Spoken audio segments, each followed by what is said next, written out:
When a 30-year-old CEO ordered security to tow a rusted pickup truck from her executive parking lot, she had no idea the quiet man in work clothes watching his vehicle get dragged away was worth more than her entire company. 2 hours later, her billion-dollar merger started crumbling, and the only person who could save her empire was the same man she'd just humiliated. This is a story about power, pride, and the devastating cost of judging people by what they drive instead of who they are. Stay until the end, hit that like button, and comment your city so I can see how far this story travels. The January wind off Lake Michigan didn't just blow through Chicago, it cut. At 6:47 a.m., the kind of cold that made your teeth ache had already settled over the financial district, turning the streets into corridors of frozen glass and steel. Inside the 43rd floor of Sterling Capital headquarters, Vanessa Sterling stood at her office window, watching the city wake up beneath her. She was 30 years old, CEO for 14 months, and today, she was about to close the biggest merger in her company's 60-year history. $2 billion. That's what the contracts on her desk represented. $2 billion that would transform Sterling Capital from a respected regional investment firm into a national powerhouse. The kind of deal that got written up in the Wall Street Journal. The kind that made people remember your name. Vanessa pressed her palm against the cold glass, feeling the tremor of wind against the building. She'd barely slept. Her reflection stared back at her, dark hair pulled into a tight bun, charcoal suit that cost more than most people's monthly rent, eyes that looked older than 30, eyes that had learned not to blink first. "Ms. Sterling?" Her assistant's voice crackled through the intercom. "The legal team is asking about the timeline for final review." Vanessa turned from the window. "Tell them 2 hours. I want every page checked again before the signing ceremony." "Yes, ma'am. Also, the caterers are here for setup and handle it, Michelle. That's what I pay you for." She knew she sounded harsh, didn't care. Today wasn't about being liked. It was about being ready. Her phone buzzed, a text from her father. "Don't screw this up. Thanks, Dad. Real inspiring." Robert Sterling had built this company from nothing, and he'd made it clear, painfully, repeatedly clear, that Vanessa had something to prove. Being his daughter got her in the door. Being young and female meant every investor, every board member, every smug gray-haired executive in a $1,000 tie was waiting for her to fail. She deleted the text without responding. The merger target was Garrison Financial, a West Coast firm with assets that would complement Sterling's portfolio perfectly. 6 months of negotiations, due diligence, legal reviews. Vanessa had personally overseen every detail, pushed through every obstacle, squeezed concessions out of Garrison's team until they barely had room to breathe. This was her deal, her moment. Nothing was going to ruin it. At 7:15 a.m., she headed down to the lobby to check the setup for the signing ceremony. The event planner had transformed the ground floor into something between a corporate showcase and a wedding reception. White tablecloths, champagne fountains, a podium with both companies' logos projected on a screen behind it. Investors would be arriving at noon, the press at 12:30, signing at 1 p.m. sharp. Vanessa walked through the space, mentally cataloging every detail. The flowers were wrong, too casual. She made a note to have them replaced. The lighting needed adjustment. Her phone rang. Marcus Webb, her head of security. "Yeah? Ms. Sterling, we've got a situation in the executive lot." She checked her watch. "What kind of situation?" "There's a vehicle parked in your reserved space. Old pickup truck. We've asked the driver to move it, but he's not being cooperative." Vanessa felt a spike of irritation cut through her focus. Today of all days, someone was playing games with parking spaces? "Then tow it." "Ma'am, the owner is standing right here. I thought you might want to—" "Marcus, I don't care if he's standing on his head singing the national anthem. That's my space. Have the truck towed. Now." She hung up before he could respond. Entitled people. That was the problem with Chicago. Everyone thought the rules didn't apply to them. Probably some contractor who figured an executive parking spot was fair game at 7 a.m. Well, he was about to learn otherwise. Vanessa returned to her office, dismissing the parking lot incident from her mind. She had actual problems to solve. The merger documents were nearly 400 pages of dense legal language, and while her lawyers had assured her everything was airtight, Vanessa had learned early in her career that assured wasn't the same as certain. She settled behind her desk and opened the contract to page 1. 30 minutes later, Michelle knocked and entered without waiting for permission. The truck's been towed. Security said the owner didn't even argue, just watched it happen and walked away. Vanessa didn't look up from the contract. Good. What else? Nothing. I just thought it was weird. Marcus said the guy was really calm about it, almost like he expected it. Michelle, I really don't care about some random contractor's emotional state. Do you have actual business to discuss? Her assistant hesitated. No, ma'am. Then please let me work. The door closed softly. Vanessa made it through another 6 pages before her concentration broke. She kept thinking about Michelle's comment, almost like he expected it. What kind of person watches their vehicle get towed and doesn't even protest? She shook her head. Focus. The merger. That's what mattered. By 9:30 a.m., the office was fully alive. Junior analysts rushing through hallways, senior partners conducting last-minute calls, administrative staff managing the chaos of preparing for an event that would determine the company's future. The energy felt electric, dangerous, like everyone knew they were part of something that could go brilliantly right or catastrophically wrong. Vanessa called her legal team into the conference room for a final review. 7 lawyers crowded around the massive oak table, each with their own copy of the merger agreement, each responsible for specific sections.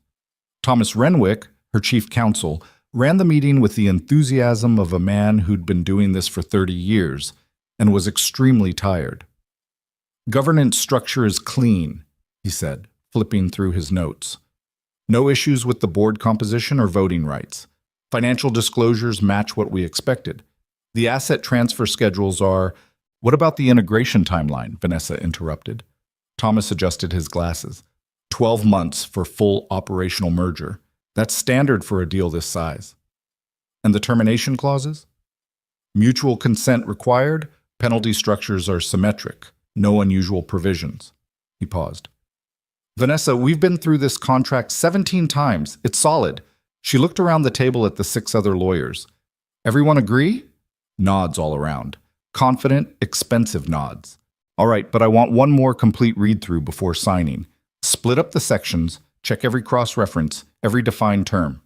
If there's something wrong, I want to know about it in the next 2 hours. Thomas sighed quietly but didn't argue. We'll get it done. The lawyers dispersed back to their offices, leaving Vanessa alone in the conference room. She walked to the window, a habit she'd developed over the past year. This need to look out over the city, to remind herself how high up she was, how far she could fall. 43 floors. That was a long way down. Her phone buzzed again. This time it was David Garrison himself, CEO of the company she was about to absorb. Vanessa, big day. How are you feeling? She recognized the tone, forced enthusiasm masking nervousness. David was 56, second-generation money, the kind of executive who'd inherited his position and spent 2 decades proving he deserved it. This merger was his exit strategy, a way to cash out before his company's performance started declining. Feeling good, David? Your team ready? Absolutely. We'll be there at noon. Listen, I wanted to thank you again for being so flexible during negotiations. I know we asked for some unusual provisions, and you really worked with us. Vanessa frowned. What unusual provisions? A pause. The integration schedule adjustments, the affiliate disclosure modifications. Your legal team signed off on everything. Right, of course. She kept her voice steady even as her mind raced. See you at noon, David. She hung up and immediately called Thomas back. What affiliate disclosure modifications is Garrison talking about? She heard papers rustling on the other end. Give me a second. There were some minor changes to the subsidiary reporting requirements in Section 12. Nothing major. Standard stuff for companies with complex corporate structures. Define minor changes. They requested that certain affiliate relationships be disclosed on a delayed timeline instead of immediately at closing. It's not uncommon when you're dealing with multiple holding companies, and Thomas, I don't remember approving that. It came through in the 3rd revision about 8 weeks ago. I can pull the memo if you want, but Vanessa, this is really standard practice. We see it in probably 60% of mergers this size. She wanted to believe him. Thomas had been with the firm for decades, had overseen hundreds of deals. but something felt wrong. That instinct she'd learned to trust, the one that had kept her from making stupid mistakes in an industry full of sharks, it was screaming at her now. Pull everything related to affiliate disclosures and bring it to my office. I want to see exactly what we agreed to. Vanessa, we're 3 hours from signing. If you're getting cold feet... I'm not getting cold feet. I'm being thorough. Isn't that what you're always telling the junior associates? Check everything twice? Yes, but then check it. Now. She hung up and stood there, staring at her phone, feeling the first whisper of real doubt. At 10:15 a.m., Michelle appeared in her doorway looking pale. Miss Sterling, there are some investors here asking to speak with you. They seem upset. Vanessa's stomach tightened. Which investors? The Hallstrom Group and Pembroke Capital. They're in conference room B. Those were two of Sterling's largest institutional investors. The fact that they'd shown up unannounced on the morning of the signing was not a good sign. Vanessa grabbed her phone and headed down the hall. Conference room B had glass walls, and through them she could see 4 men in suits standing around the table, all of them wearing expressions that ranged from concerned to openly hostile. She opened the door. Gentlemen, I wasn't expecting you until the ceremony. Richard Hallstrom turned to face her. He was 60, built like a former linebacker, with a reputation for destroying companies that disappointed him. We need to talk about this merger, Vanessa. What about it? We've been reviewing the terms, and we have some serious concerns about the integration structure. Vanessa kept her expression neutral. My legal team has vetted every aspect of this deal. If you have specific questions, how much control are we giving Garrison's affiliates after the merger closes? This came from Peter Yates, Pembroke's managing director. None. We're acquiring them, not the other way around. That's not what our analysts are telling us. Richard pulled out a tablet and turned it toward her. According to this breakdown of the governance structure, there are provisions that would give Garrison's parent company significant influence over Sterling's board within 18 months. Vanessa felt ice spreading through her chest. That's not possible. We structured this specifically to maintain full control. Then explained Section 12, subsection 14, Clause 9. She didn't have the contract memorized to that level of detail. None of the CEOs did. That's what lawyers were for. But the fact that her investors were quoting specific clauses meant they'd found something her own legal team had either missed or failed to flag. Give me an hour, she said. Let me review the language you're concerned about, and I'll have answers. Vanessa, we're not trying to kill this deal. Richard's voice softened slightly. But we've invested heavily in Sterling, and we're not going to sit quietly while you hand control to a third party. If there are problems in this contract, we need to know before you sign anything. Understood. 1 hour. She left the conference room walking steadily, refusing to let anyone see the panic building behind her eyes. Back in her office, she pulled up the merger agreement on her computer and navigated to Section 12. The language was dense, technical, designed to be boring, which was exactly how you hid dangerous provisions. Bury them in legitimate-sounding corporate governance language that made even experienced lawyers' eyes glaze over. She read through subsection 14 3 times before she found it. Clause 9. It looked innocuous at first glance, just a standard provision about how the merged company would handle relationships with affiliated entities. But the way it was worded, the specific sequencing of conditions and exceptions. Vanessa grabbed her phone and called Thomas. I need you in my office right now. Bring everyone who reviewed Section 12.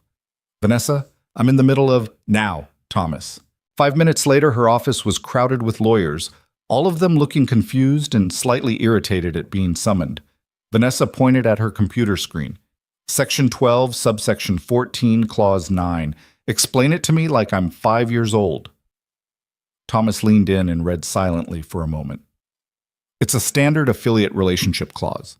If Garrison has corporate relationships with other entities, this defines how those relationships get managed post-merger. What entities specifically? It doesn't specify. That's normal. You can't list every potential business relationship in a merger contract. So Garrison could have affiliates we don't know about? Technically, but the disclosure requirements would... He stopped. His face changed. Hold on.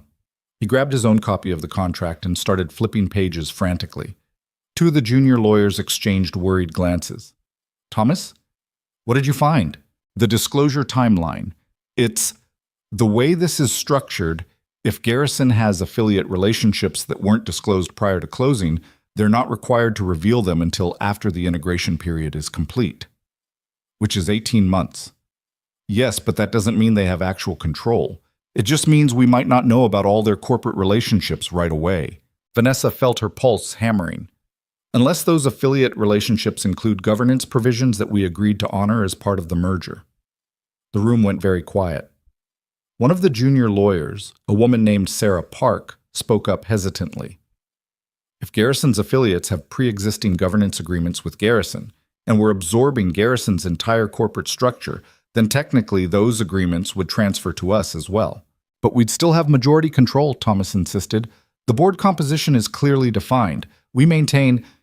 For the first 12 months, Vanessa interrupted. After that, there's a rebalancing provision tied to integration milestones. What happens if those milestones trigger changes to board composition and Garrison's affiliates have governance rights we don't know about yet? Thomas was sweating now. That would require a very specific set of circumstances, all aligned perfectly to what? To transfer control of my company to someone else? No one answered. Vanessa looked around the room at 7 highly paid lawyers who suddenly looked like students who'd forgotten to study for the final exam. "Get out," she said quietly. "All of you except Thomas. Out." The office emptied. Thomas stood there, gripping his copy of the contract, his knuckles white. "Tell me the truth," Vanessa said. "Is this a trap?" "I don't know. That's not good enough, Thomas. We're 2 hours from signing a deal that might give away this entire company. I need better than I don't know. Then I need time to review the full governance structure, trace every conditional provision, map out how the board composition could shift under different scenarios. That's days of work, Vanessa. Maybe weeks. We don't have weeks. We have 2 hours. That's not enough." "Then we're screwed." She sat down heavily in her chair. "We're completely screwed."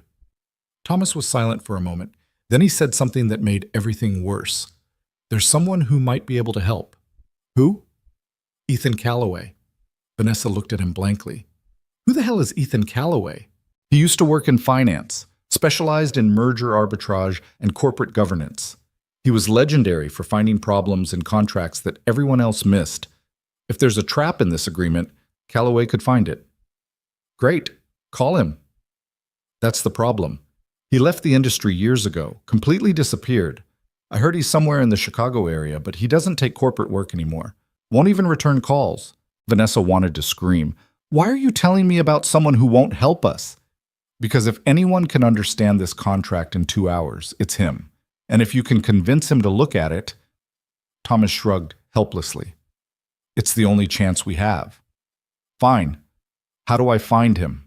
Thomas pulled out his phone and scrolled through his contacts. "I don't have a current number, but I know someone who might. Give me 20 minutes.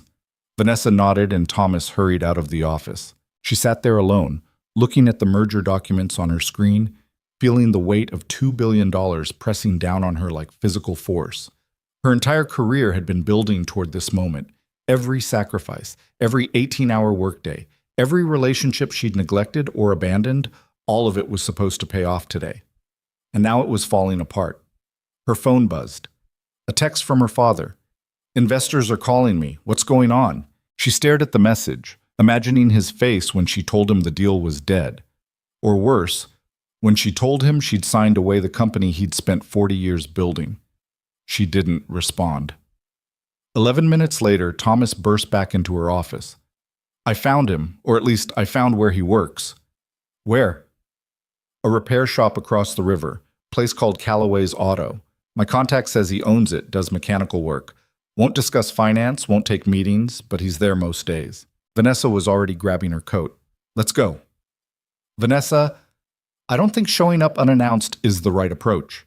This guy specifically left the corporate world. He's not going to respond well to..." "I don't care what he responds well to. We're out of options and out of time." She was halfway to the elevator before Thomas caught up with her.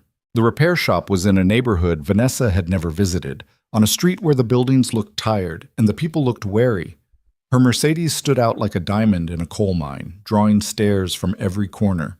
Callaway's Auto occupied a converted warehouse with bay doors and hand-painted signs advertising engine work and transmission repair. Nothing fancy, nothing corporate, a world away from the glass towers Vanessa operated in. She parked in front and sat there for a moment, trying to figure out what the hell she was going to say to convince a hermit mechanic to save her company in the next 90 minutes. Thomas waited in the car. "Want me to come with you?" "No, stay here." She got out and walked toward the entrance, her heels clicking on the cracked pavement. Inside, the shop smelled like motor oil and metal. 2 vehicles were up on lifts, and tools covered every available surface. Classic rock played from a radio somewhere in the back. A young woman in coveralls looked up from where she was working on an engine. "Help you?" "I'm looking for Ethan Callaway." "He's in the back bay. We don't do walk-ins, though. If you need work done, you have to—" "I don't need my car fixed. I need to talk to him about a business matter." The woman's expression turned skeptical. "He doesn't do business meetings. Please, it's urgent."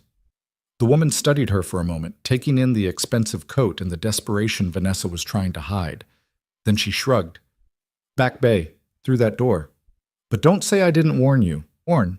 Vanessa walked through the shop, passing tool chests and parts bins, until she reached an open bay where a man stood at a workbench, completely focused on the engine component he was examining. Ethan Callaway. He looked nothing like what Vanessa expected. No expensive suit, no corporate polish, just faded jeans, a worn flannel shirt with the sleeves rolled up, and hands covered in grease. He was maybe 32, with dark hair and the kind of calm intensity that suggested he didn't rattle easily. He didn't look up when she entered. "Mr. Callaway? Shop's closed for walk-ins. Emma should have told you." She did. "I'm not here about car repairs." Now he glanced at her, and for just a second, something flickered across his face. Recognition, maybe. Or surprise. But it vanished before Vanessa could read it clearly. "Not interested," he said, returning to his work. "You don't know what I'm going to ask." "Don't need to. If you're here, it's about corporate something. Contract review, governance consultation, merger arbitrage. And I don't do that work anymore." "Even in an emergency?" "Especially in emergencies. That's when people make the worst decisions." Vanessa felt her frustration rising. "My company is about to sign a merger that might be designed to steal control from us. I have 90 minutes to figure out if that's true, and I was told you're the only person in Chicago who could understand the contract fast enough to help." Ethan set down the engine part and finally turned to face her fully. His eyes were sharp, evaluating. "Who are you merging with?" "Garrison Financial." Something changed in his expression. Not much, but enough. "David Garrison." "You know him?" "I know his reputation, which means you should walk away from this deal." "I can't. We're too far in. Investors are waiting. Press is scheduled. Everything is ready." "Then you've already made your decision. You don't need me." He turned back to his workbench, dismissing her. Vanessa stood there, watching him work, feeling the seconds tick away. 90 minutes. That's all she had left before her entire life imploded. And then she remembered something Michelle had said earlier. The owner didn't even argue, just watched it happen and walked away. She looked at Ethan Callaway standing at his workbench, working on an engine in a converted warehouse, deliberately choosing this life over whatever he'd left behind in the corporate world. "You're the truck," she said quietly. He paused, not turning around. "What?" "This morning. The pickup truck in the executive parking lot, that was yours." Now he did turn, and his expression was completely unreadable. "I had it towed," Vanessa continued. "I didn't ask questions, didn't care who you were. Just saw an old truck where it didn't belong and ordered security to haul it away." Ethan's voice was soft, almost gentle. "And now you need something from me." The weight of that simple statement hit her like a physical blow. The humiliation of realizing she'd judged someone so completely wrong, and now her entire company depended on whether he was willing to help her anyway. "Yes," she said, because what else could she say? Ethan looked at her for a long moment. Then he pulled a rag from his pocket and started wiping the grease from his hands. "You looked at my truck this morning," he said quietly, "and decided exactly how much I mattered." Vanessa had no answer for that, because he was absolutely right. "I'm sorry," she finally managed. "I was wrong." "You weren't wrong. You just didn't care." He tossed the rag onto the workbench and walked past her toward the front of the shop. Vanessa stood there, unsure whether he was leaving or whether she should follow. Then his voice came from the other room. "You bringing those contracts or not?" She hurried after him.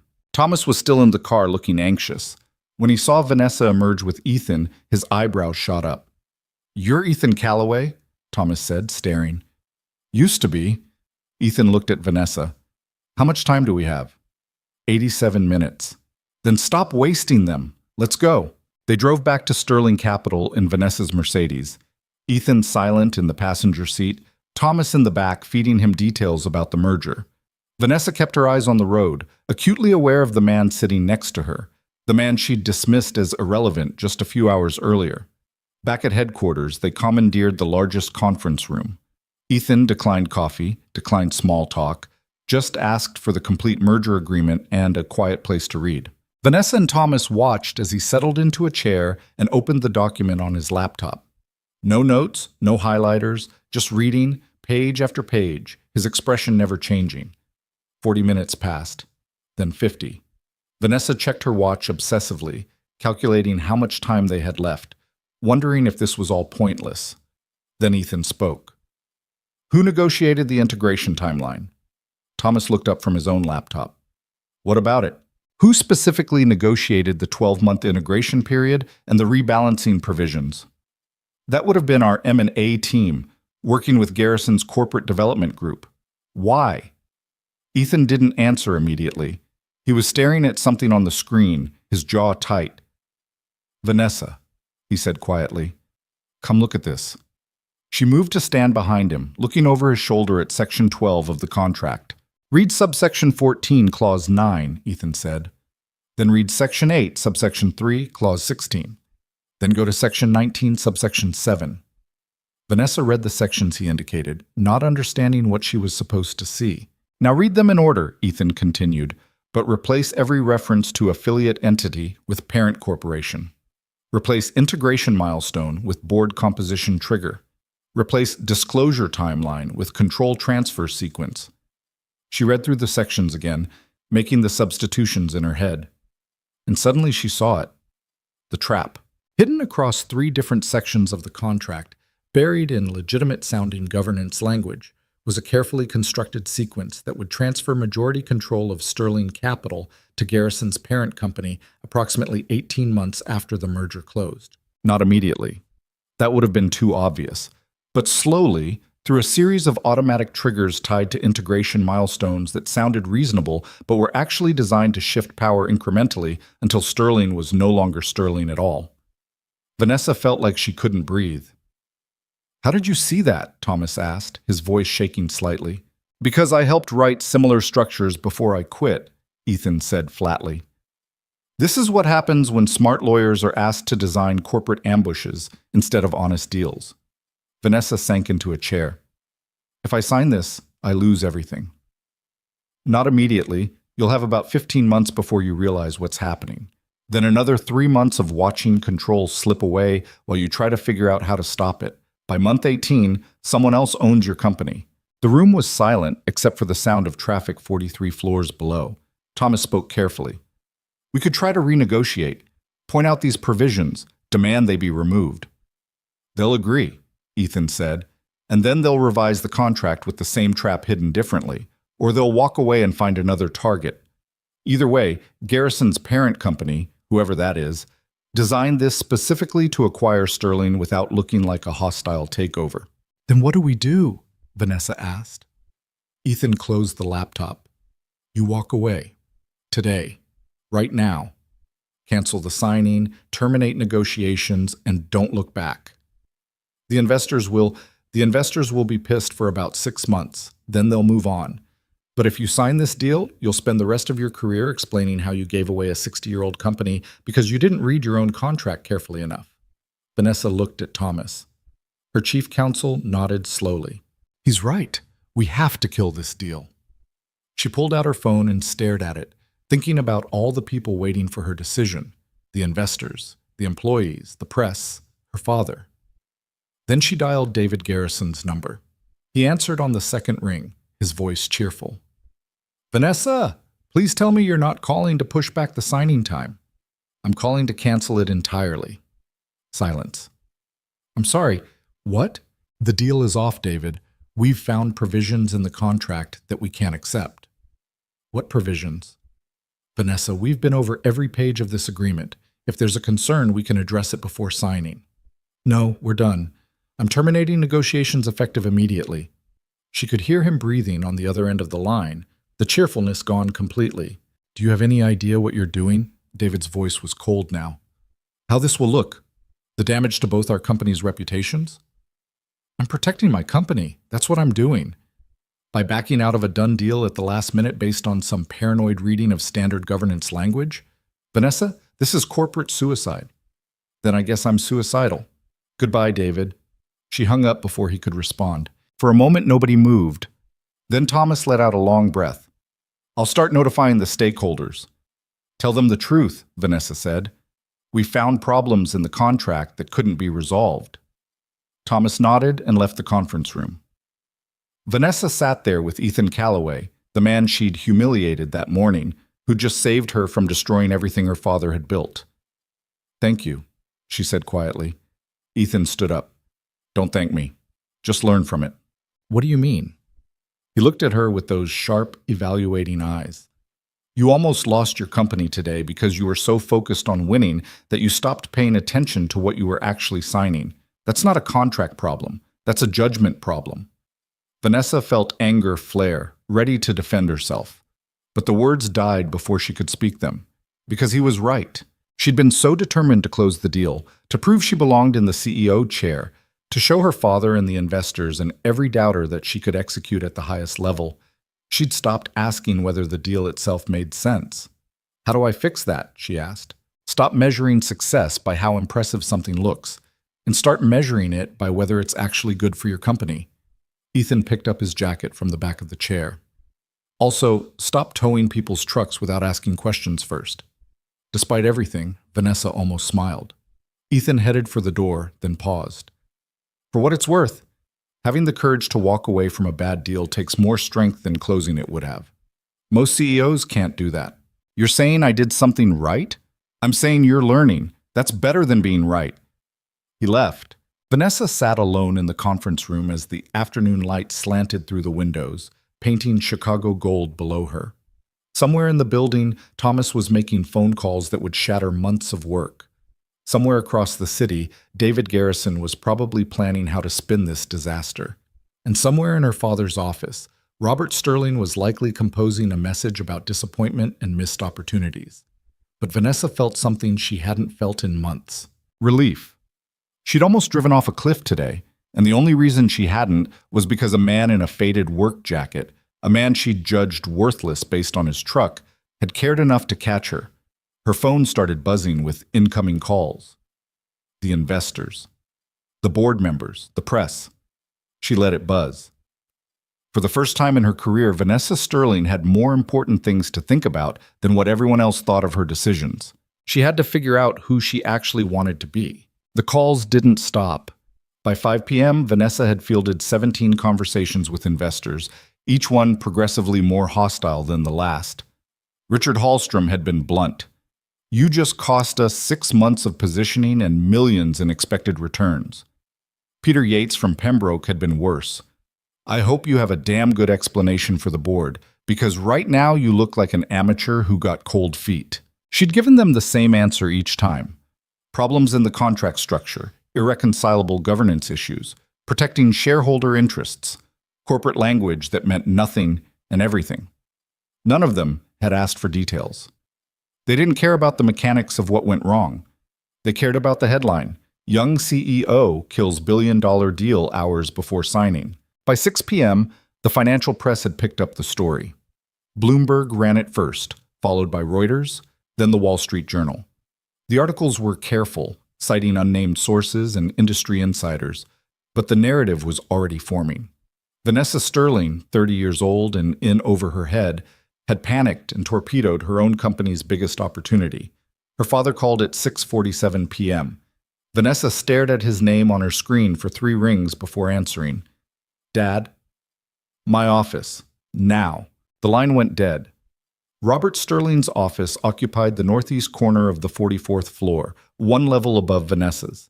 He'd officially retired as CEO 14 months ago, but everyone knew he still controlled the important decisions. The board consulted him. The senior partners deferred to him. And Vanessa reported to him, whether the organizational chart said so or not. She took the stairs instead of the elevator, using the extra minute to prepare herself for whatever was coming. His assistant waved her through without a word. Inside, Robert sat behind his desk, the same massive oak desk he'd used for 30 years, reading something on his tablet. He didn't look up when she entered. "Close the door." Vanessa closed it and stood there, waiting. Robert finished reading, set the tablet down, and finally looked at his daughter. He was 63, gray-haired, built like a man who'd worked construction before he'd worked finance. His expression gave away nothing. "Explain," he said. The merger contract contained hidden provisions that would have transferred control of Sterling to Garrison's parent company within 18 months. If I'd signed it, we would have lost everything. According to who? According to an independent review of the governance structure. Thomas signed off on that contract. So did 6 other lawyers. You're telling me they all missed something? Yes. Robert leaned back in his chair. And you discovered this problem how many hours before the signing? 2. 2 hours. He said it like he was tasting something bitter. And in those 2 hours, you decided to blow up 6 months of negotiations, embarrass our investors, and make this company look incompetent to every outlet from here to New York. I decided to protect the company you built. By making us look weak? By proving to everyone watching that my daughter doesn't have the spine to close a deal when it matters? Vanessa felt heat rising in her chest. You'd rather I signed a contract that gave away the company just to avoid bad press? I'd rather you had figured this out before the morning of the signing. Robert's voice rose for the first time. Do you have any idea what you've done to our reputation, to our relationships with the investment community? Garrison is already threatening legal action. We're going to spend the next year cleaning up this mess. Better than spending it watching someone else take control of Sterling. Except you can't prove that's what would have happened. You're basing this entire decision on some interpretation of contract language that 7 lawyers didn't flag as a problem. Because I brought in someone who understood what to look for. Robert's eyes narrowed. Who? Vanessa hesitated. An outside consultant, former M&A specialist. Name. Ethan Callaway. Her father's expression changed. Not much, but enough. Ethan Callaway looked at our contract? You know him? Robert stood up and walked to the window, his back to Vanessa. For a long moment, he didn't speak. I know of him, he finally said. He left the industry about 5 years ago. Rumor was his wife died and he couldn't handle the pressure anymore. Just disappeared. He turned back to face her. And you trusted our entire merger decision to someone who walked away from finance because he couldn't cope?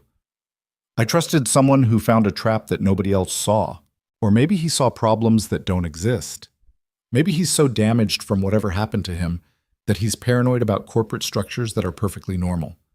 Vanessa shook her head. He showed me exactly how the provisions work together. It wasn't paranoia, it was mathematics. Then show me, right now. Prove to me that walking away was the right call. She pulled out her phone and forwarded him the notes Ethan had compiled. The section cross-references, the substitution analysis, the timeline of control transfer. Robert read through them in silence, his jaw working. When he finished, he set the phone down carefully. This could be legitimate, he admitted, or it could be an overinterpretation of standard language. Without seeing how Garrison actually intended to implement these provisions, we're guessing. We're protecting ourselves. We're running scared. Robert's voice was hard again. And in this business, scared money never wins. You should have negotiated, demanded changes, backed them into a corner until they either fixed the problems or walked away themselves. Instead, you pulled the plug and made us look like we don't know what we're doing. I made a judgment call with the information I had. No, Vanessa, you panicked. The word hit like a slap. I did not panic. Then what do you call killing a deal 2 hours before signing because some mechanic who quit the industry told you to be afraid? I call it listening to someone who knew more than our own legal team. You call it doubt. And the second our competitors smell doubt on you, they'll tear you apart. Robert moved closer, his voice dropping. I gave you this position because I thought you were ready, because I believed you had the strength to make hard choices and live with them. But the first time things got complicated, you folded. Vanessa felt something crack inside her chest. I saved the company. You saved yourself from having to be responsible if something went wrong. There's a difference. She stood there staring at her father, understanding for the first time that nothing she did would ever be enough. She could close 100 deals or kill 100 deals, and he would always find the flaw, always find the weakness. I'm done explaining myself to you, she said quietly. Robert raised an eyebrow. Excuse me? You heard me? I made the call I thought was right. If the board disagrees, they can replace me. But I'm not going to stand here and let you tell me I'm weak because I chose caution over ego. Caution? You think this was caution? Yes. And if you can't see that, then maybe you've been in this business too long to remember what integrity looks like. The silence that followed was absolute. Robert's expression went cold.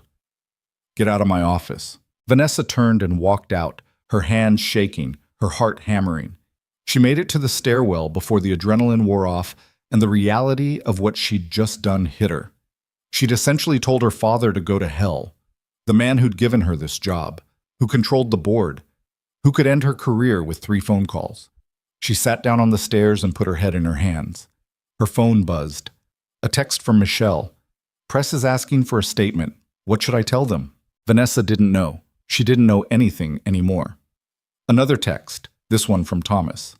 Board wants an emergency meeting tomorrow morning at 8. They're bringing in outside counsel to review the contract. Good. Let them review it. Let them see exactly what she'd seen, or let them prove her wrong. Either way, at least someone else would carry the weight of this decision. She sat on the stairs for 20 minutes, listening to the building empty out around her. Footsteps in hallways. Elevator doors opening and closing. The sound of a company moving on while she sat frozen. Finally, she stood up and headed down to the parking garage. The drive home took 40 minutes through rush hour traffic. Vanessa lived in a downtown condo that cost more than most people's houses, all glass and steel and expensive furniture that looked beautiful and felt empty. She'd bought it because that's what successful executives did, because appearances mattered. Tonight, she hated every inch of it. She poured herself a glass of wine she didn't want and stood at her window looking out over the city. 43 floors up in the office, 22 floors up at home, always elevated, always separate, always alone. Her phone rang. An unknown number. She almost didn't answer, but something made her pick up. Vanessa Sterling. It's Ethan Calloway. She straightened. How did you get this number? Thomas gave it to me. Hope that's okay. It's fine. What do you need? A pause. Actually, I was calling to see if you need anything. I've been watching the news. Looks like you're taking some heat. Vanessa laughed, but it came out bitter. That's an understatement. Half the financial world thinks I'm incompetent, and the other half thinks I'm crazy. What do you think? The question caught her off guard. I think I made the right call, but I'm starting to wonder if making the right call even matters. It matters. Does it? Because from where I'm standing, all I've done is prove to everyone that I'm not ready for this job. Ethan was quiet for a moment. Can I ask you something? Sure. Why did you become a CEO? Vanessa frowned. What kind of question is that? A real one. Why did you want this position? She opened her mouth to give the standard answer: passion for finance, commitment to excellence, desire to lead. But talking to Ethan felt different somehow, like he'd see through corporate bullshit before she finished speaking it. My father built this company, she said finally, and I spent my whole life watching him be respected, feared, successful. I wanted that. I wanted to prove I could do what he did. To him or to yourself? I don't know anymore. That's honest, at least. Vanessa took a sip of wine. Can I ask you something now? Fair trade. Why did you leave finance? The silence stretched long enough that she thought he might have hung up. Then his voice came back, quieter than before. My wife died 4 years ago. Car accident. 1 minute she was driving to pick up our daughter from school. The next minute, I was getting a call from the hospital. He paused. After that, nothing in the corporate world made sense anymore. All these brilliant people fighting over money and power and market share, and none of it mattered. None of it was real. So I quit. I'm sorry. Don't be. I'm not. Leaving was the best decision I ever made. Then why did you help me today? Another pause. Because I remember what it feels like to be trapped in a world that measures your worth in deals closed and dollars earned. And I didn't want to watch someone else get destroyed by that system if I could prevent it. Vanessa felt something loosen in her chest. Thank you for that, for all of it. You're welcome. Now get some sleep. Tomorrow's going to be worse than today. That's encouraging. I didn't say it would be easy. I said it would be worth it. He hung up before she could respond. Vanessa stood there holding her phone, feeling slightly less alone than she had 5 minutes ago. She finished her wine, took a shower, and tried to sleep. She failed. At 3 a.m., she gave up and opened her laptop. Started reading through the coverage of the collapsed merger. Most of it was speculation, but a few articles had quotes from unnamed sources at Garrison Financial painting Vanessa as unstable and unprofessional. One article in particular caught her attention. A piece in Financial Chronicle that suggested Sterling Capital's legal team had failed to conduct proper due diligence, and that Vanessa's last-minute panic had exposed systemic competence issues within the firm. The byline was from a reporter named Marcus Chen, someone she'd never heard of. But the quotes sounded like they'd come from someone inside Sterling. She grabbed her phone and called Thomas, not caring that it was 3 a.m. He answered on the fourth ring, his voice thick with sleep. Vanessa, what's wrong? Someone inside our company is talking to the press, feeding them negative narratives about the merger. What? Who? I don't know, but read the Financial Chronicle piece that posted an hour ago. Those details about our legal review process didn't come from Garrison. Someone here is leaking. She heard rustling as Thomas presumably reached for his own phone. A moment of silence while he read. Then a string of creative profanity. That's definitely from someone internal, he said. Probably someone who wanted the merger to go through. Maybe someone who lost money when we pulled out. Can you find out who? I can try. But Vanessa, even if we identify the leak, what are you going to do about it? Fire someone for talking to reporters? That'll just create more negative press. I need to know who I can trust. Right now? Assume you can't trust anyone. That's the safest play. Vanessa ended the call feeling worse than before. Somewhere in her company, someone was actively working against her. Someone who wanted her to fail. Welcome to leadership. The emergency board meeting started at 8 a.m. sharp. Vanessa arrived 15 minutes early to find half the board already assembled, talking in quiet clusters that went silent when she entered. The outside counsel Thomas had mentioned was there too, a woman named Patricia Hendricks from a white shoe law firm that specialized in corporate litigation. Richard Hallstrom and Peter Yates sat together on one side of the table, both looking grim. Her father sat at the head, his expression unreadable. Vanessa took her seat and waited. At exactly 8 o'clock, the board chairman, a semi-retired investment banker named Gerald Morrison, called the meeting to order.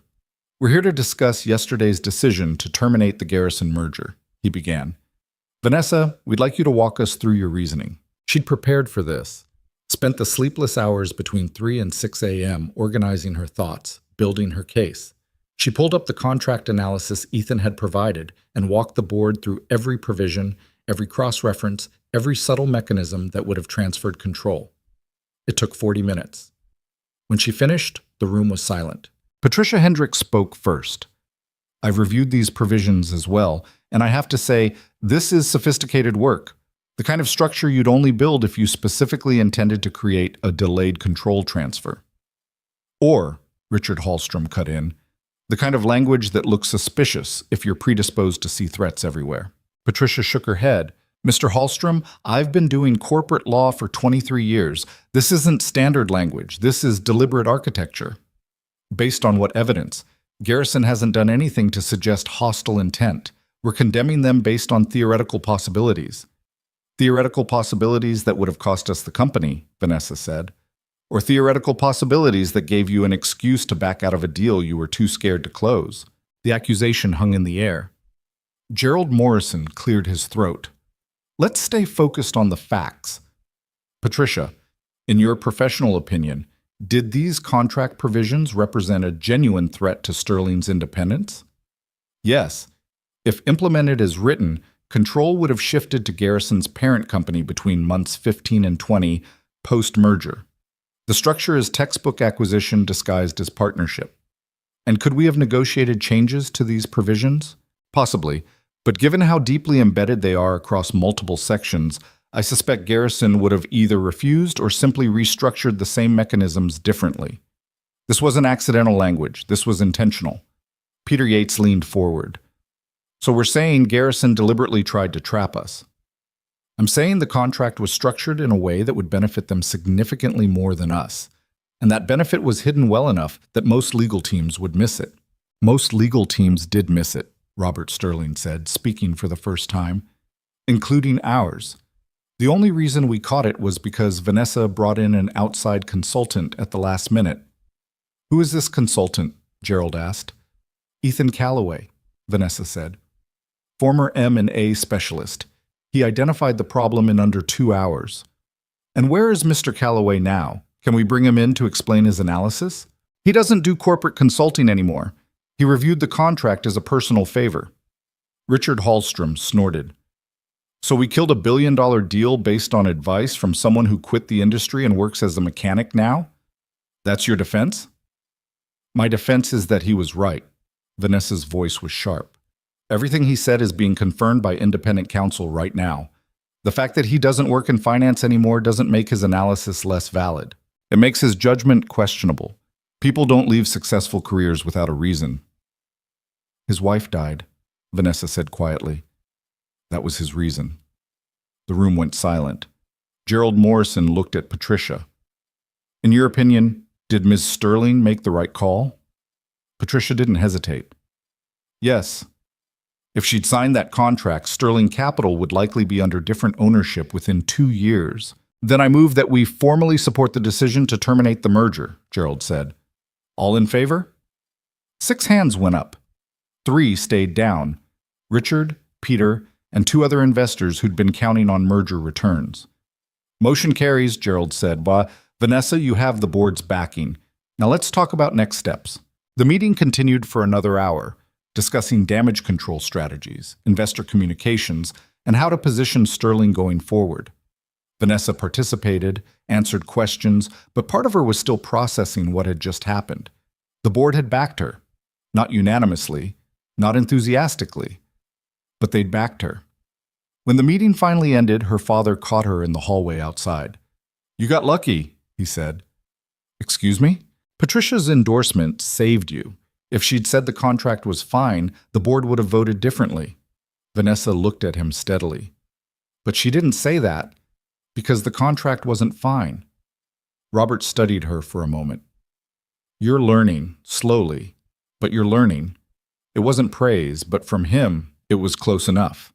He walked away, leaving Vanessa standing in the hallway feeling exhausted and vindicated and still somehow empty. The rest of the week was brutal. Garrison Financial went on the offensive, giving interviews suggesting Sterling had negotiated in bad faith. Several smaller investors pulled their money, spooked by the uncertainty. The press continued picking apart Vanessa's decision, with opinion pieces ranging from supportive to scathing.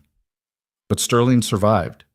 And slowly, quietly, other things started happening. A reporter from Reuters did a deep dive into Garrison's corporate structure and found layers of shell companies and hidden ownership that raised serious questions. 2 other firms that had been in talks with Garrison suddenly pulled out of negotiations. Financial regulators opened a preliminary inquiry into Garrison's disclosure practices. The merger that Vanessa had killed started looking less like an opportunity and more like a bullet dodged. By Friday afternoon, the narrative had shifted. Not completely. Not everywhere. But enough that Vanessa started getting calls from analysts and investors who admitted, reluctantly, carefully, that maybe she'd made the right choice. She was in her office reviewing Q4 projections when Michelle knocked. Someone's here to see you, says he doesn't have an appointment, but you'll want to talk to him. Vanessa looked up. Who? Ethan Callaway. She felt her pulse quicken slightly. Send him in. Ethan entered wearing the same faded jeans and work jacket he'd had on the day they met. He looked around her office, taking in the expensive furniture, the floor-to-ceiling windows, the carefully curated art, and something like amusement crossed his face. Nice view, he said. Thanks for the warning about today being worse than the day before. You were right. Usually am. He walked to the window and looked out over the city. Saw the Reuters piece. Looks like Garrison's having a rough week. They deserve it. Maybe, or maybe they're just the visible part of something bigger. He turned to face her. That parent company Patricia mentioned in the board meeting, did anyone track down who actually owns it? I have people looking into it. Why? Because Garrison Financial is small for this kind of operation. They're not sophisticated enough to build that contract structure on their own. Someone else designed it. Someone with resources and experience. Vanessa felt a chill. You think Garrison was working for someone else? I think Garrison was bait, and Sterling was the target. The question is who was fishing? Can you help me find out? Ethan shook his head. That's not my world anymore. But you know this world better than anyone I have access to.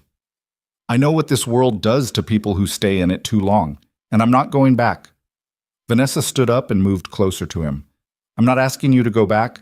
I'm asking you to help me understand who tried to destroy my company. One more favor, that's all.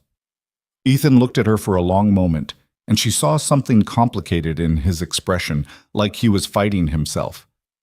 Why does this matter so much to you? He asked. Because someone almost took everything from me, and I need to know who. Wouldn't you want to know? Yeah, he said quietly. I would. He was silent for another moment, then sighed. I'll make some calls, ask around, but I'm not making promises, and I'm not getting pulled back into this full time. That's all I'm asking. He nodded and headed for the door, then stopped. Vanessa? Yeah? You did good this week. Better than most people would have in your position. I'm still getting death threats from investors who lost money. That just means you made a real decision instead of a comfortable one. The comfortable decisions never get death threats. He left before she could respond. Vanessa stood at her window watching the city below, thinking about death threats and comfortable decisions, and the strange mechanic who kept showing up to save her when she needed it most. Her phone buzzed with another investor call. She answered it and got back to work. 3 days passed before Ethan called her back. Vanessa was in a strategy meeting with her senior team when her phone lit up with his name. She excused herself and stepped into the hallway. Tell me you found something. I found a lot of things, Ethan said. None of them good. Can you meet me somewhere that's not your office? When? Now would be better than later. Vanessa checked her watch. It was 2 in the afternoon and she had meetings stacked until 7. But something in Ethan's voice made her pause. Where? There's a diner on West Monroe, Sullivan's. You know it? I'll find it. She went back into the meeting long enough to tell Thomas he was in charge for the rest of the day, grabbed her coat, and headed out before anyone could ask questions. Sullivan's turned out to be the kind of place that looked like it hadn't been renovated since 1987. Vinyl booths, linoleum floors, a menu board with plastic letters. Vanessa felt overdressed the moment she walked in wearing her tailored suit. Ethan was in a corner booth, nursing a coffee and looking at something on his laptop. He didn't look up until she slid into the seat across from him. You want anything? He asked. Information. You said you found something. He turned the laptop toward her. On the screen was a corporate filing diagram that looked like someone had tried to map the human nervous system. That's Garrison Financial's ownership structure, Ethan said. Took me 2 days to trace it backwards through shell companies and holding corporations. You see that entity at the top? Vanessa squinted at the screen. Meridian Holdings, LLC. Right. And Meridian Holdings is owned by a private equity fund called Apex Strategic Partners. Ever heard of them? No. Most people haven't. They specialize in quiet acquisitions. They find mid-sized companies with good fundamentals, engineer takeovers that look like partnerships, then strip the valuable assets and sell off the rest. Vanessa felt ice spreading through her stomach. How many companies have they done this to? In the last 7 years? 14 that I could confirm. Probably more that I didn't find. Ethan pulled the laptop back and clicked through several more documents. The pattern is always the same. Identify a target. Approach through a front company that seems legitimate. Structure a deal that looks beneficial but contains hidden control mechanisms. Wait 18 to 24 months. Execute the transfer. By the time anyone realizes what happened, Apex owns everything and the original company is just a name on paper. Why hasn't anyone stopped them? Because they're very good at making it look legal. The contracts hold up in court. The target companies technically agree to everything. And by the time someone figures out they've been screwed, Apex has already liquidated the assets and moved on. Vanessa stared at the corporate diagram, understanding for the first time how close she'd come to losing everything. Sterling would have been number 15 Keats. Yeah, but who runs Apex? Ethan clicked to another screen. A professional headshot appeared. A man in his 50s, silver hair, expensive suit, the kind of generic corporate portrait that could have been anyone. Kenneth Vance, former investment banker, made his money in the 90s doing leveraged buyouts, disappeared from public view around 2015 and started Apex. He's ruthless, smart, and very careful about staying off the radar. How did you find all this? I still know people in the industry, people who remember when I was good at this kind of research. Ethan closed the laptop. I called in some favors, asked questions I probably shouldn't have asked, and now you know what you're dealing with. Vanessa leaned back in the booth, trying to process it all. What do I do with this information? Nothing. What? Vanessa, these people destroy companies for profit. If you go after them publicly, they'll bury you in lawsuits and negative press until you don't have a company left to protect. The smart play is to walk away and be grateful you dodged them. They tried to steal my company, and they failed. Take the win and move on. She shook her head. What about the next company they target? We just let them keep doing this? That's not your problem. It is if I can stop it. Ethan looked at her with something between frustration and respect. You can't save everyone, Vanessa. I'm not trying to save everyone. I'm trying to stop one predator from taking down more people who don't see it coming. By doing what exactly? Going to the press? The SEC? They'll lawyer up and nothing will happen except you'll make yourself a target. Then what would you do? Ethan was quiet for a long moment. I'd find someone they're about to hit and warn them. Quietly. No press. No public accusations. Just share what you know and let them make their own decisions. That way Apex doesn't know you're interfering and you're not putting yourself at risk. Vanessa considered this. Do you know who their next target is? I might have an idea. But Vanessa, this is exactly the kind of thing I left finance to avoid. These corporate wars, these games where everyone's trying to destroy everyone else, it's exhausting and it never ends. I'm not asking you to fight my battles. I'm asking you to help me do one decent thing before we both walk away. He studied her across the table, and she could see him weighing something internal. Finally, he sighed. There's a company in Minneapolis, regional manufacturing firm called Hendrix Industrial. Good fundamentals, steady growth, privately held by a family that's been running it for 3 generations. Word is Apex has been circling them for months. How do you know this? Because the same consulting firm that worked on your Garrison deal just took on Hendrix as a client, and I recognize the partner who's running point. He's done this before for Apex Fronts. Vanessa pulled out her phone. What's the name of the owner? James Hendrix. But Vanessa, think about what you're doing. If you contact him, you're potentially exposing yourself to, I'm thinking about what happens if I don't contact him. Give me his information. Ethan shook his head but pulled up the details on his laptop. Vanessa copied them into her phone, already composing the message in her head. This is a mistake, Ethan said. Probably, but it's my mistake to make. She stood up to leave, then hesitated. Why are you helping me with this? You said you wanted nothing to do with corporate finance anymore. Ethan looked down at his coffee. Because watching you almost get destroyed reminded me why I got into this business in the first place, before it became about money and power, back when it was supposed to be about building things that mattered. He met her eyes. You're trying to do something right in an industry that doesn't reward that. It's stupid and probably hopeless, but it's better than just accepting that this is how things work. So you're saying I'm an idiot, but you respect it? Something like that? Vanessa almost smiled. Thanks, Ethan, for all of this. Don't thank me yet. You haven't seen how badly this could go wrong. She left the diner and headed back to her car, already pulling up James Hendrix's contact information. She composed an email carefully, keeping it vague enough to avoid legal exposure but specific enough to raise red flags. Mr. Hendrix, you don't know me, but I recently terminated a business relationship that involved some of the same parties you're currently working with. I'd like to share some concerns about contract structures that may not be in your company's best interest. If you're willing to speak confidentially, I can be reached at this email or by phone. She hit send before she could second guess herself. The response came 6 hours later, just as Vanessa was leaving the office for the night. A brief message. I'm interested. Can you talk tomorrow? They set up a call for the following afternoon.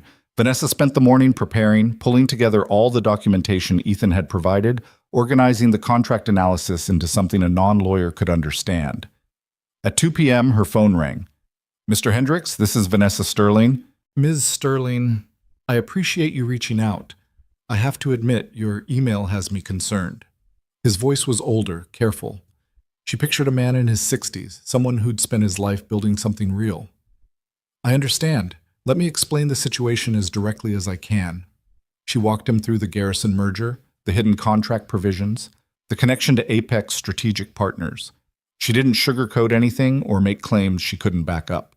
When she finished, there was a long silence. You're telling me this consulting firm that's been helping us structure a partnership deal is actually working for a fund that strips companies for parts?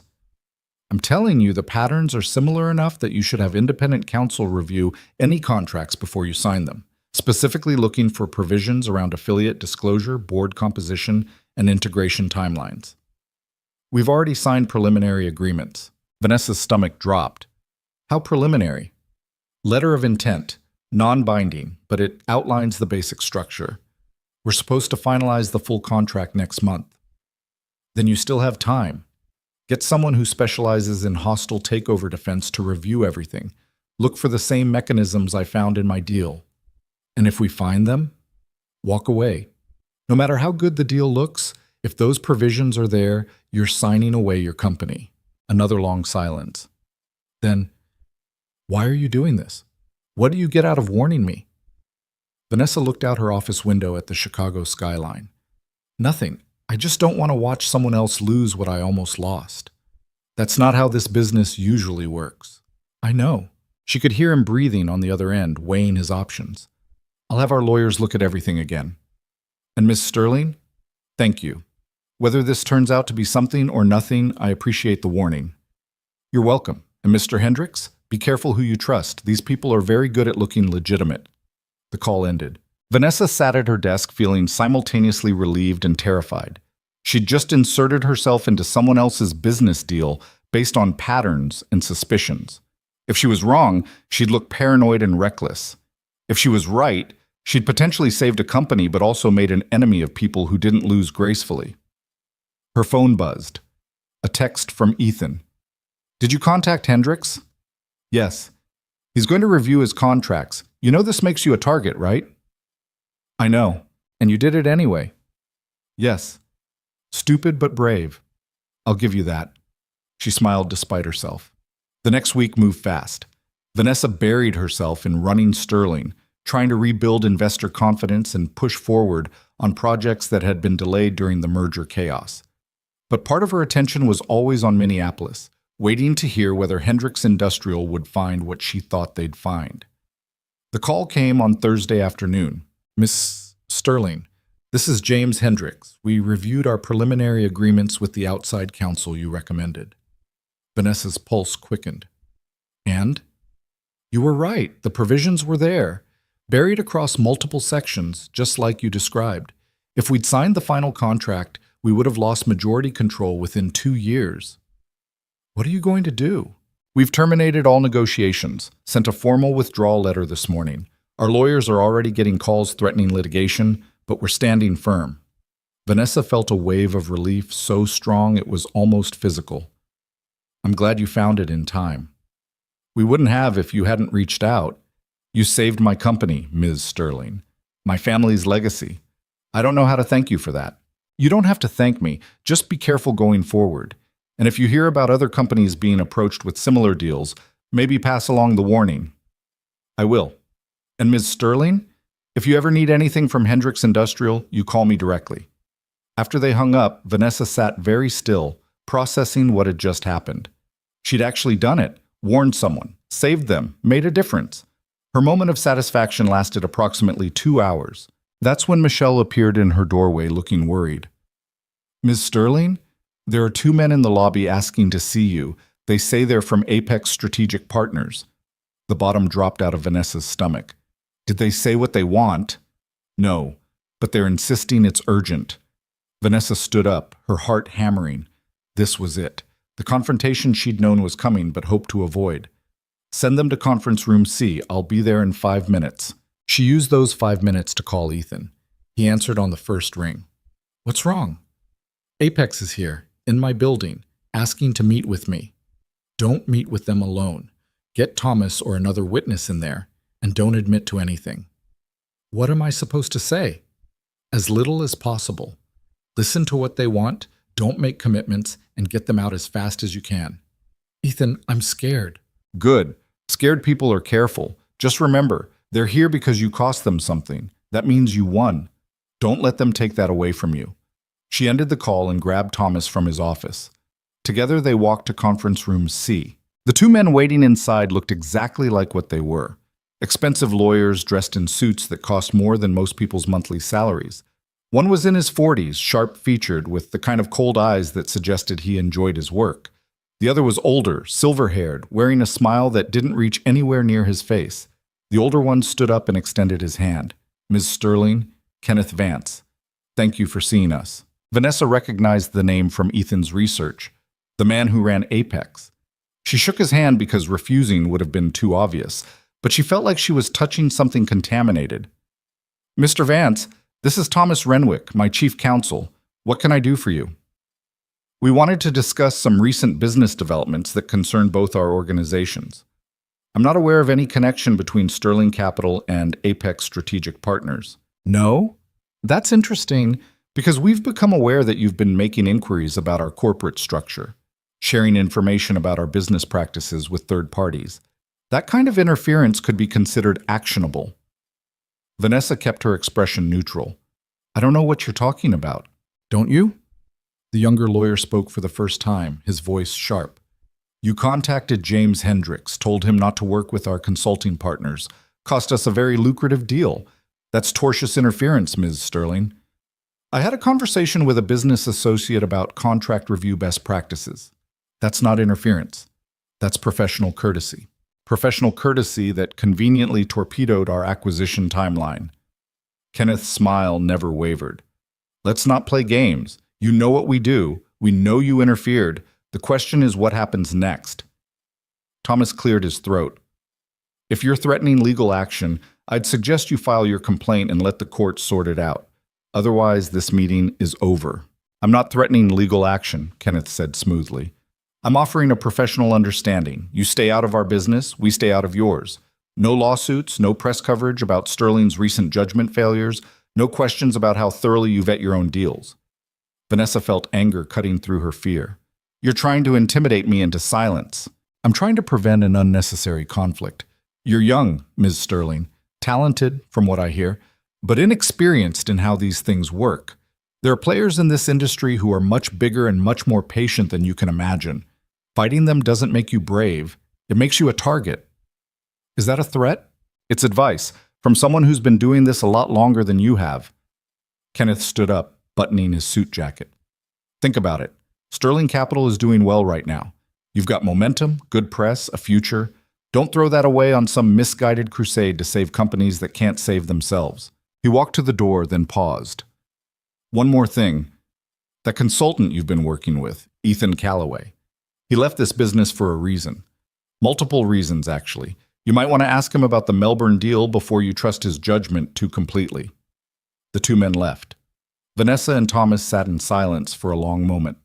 What the hell was that about? Thomas finally asked. That was them letting me know they're watching, and that they can hurt me if I keep interfering. Are you going to stop?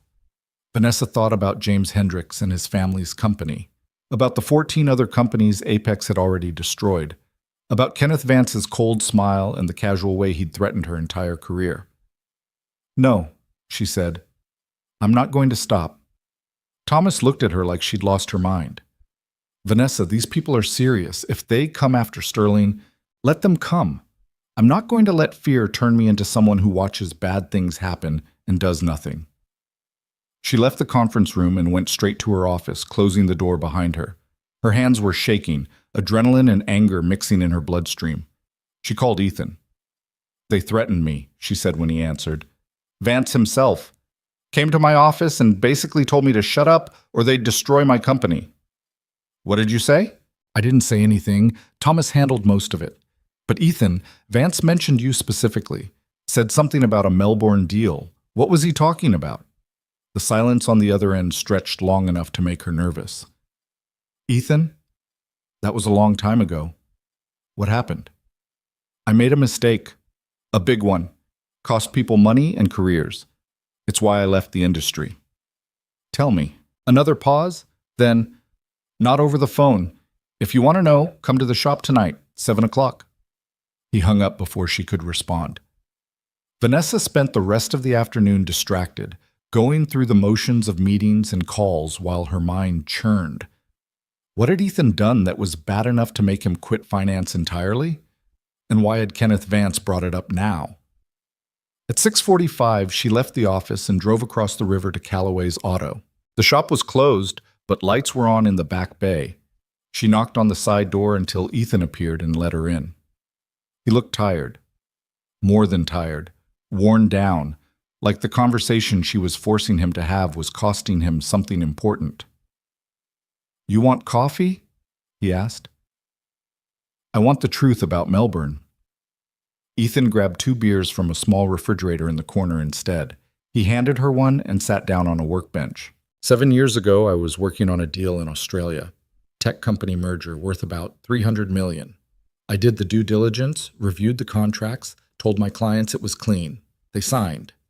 He took a long drink from his beer. 6 months later, the whole thing collapsed. Turned out there were accounting irregularities I'd missed.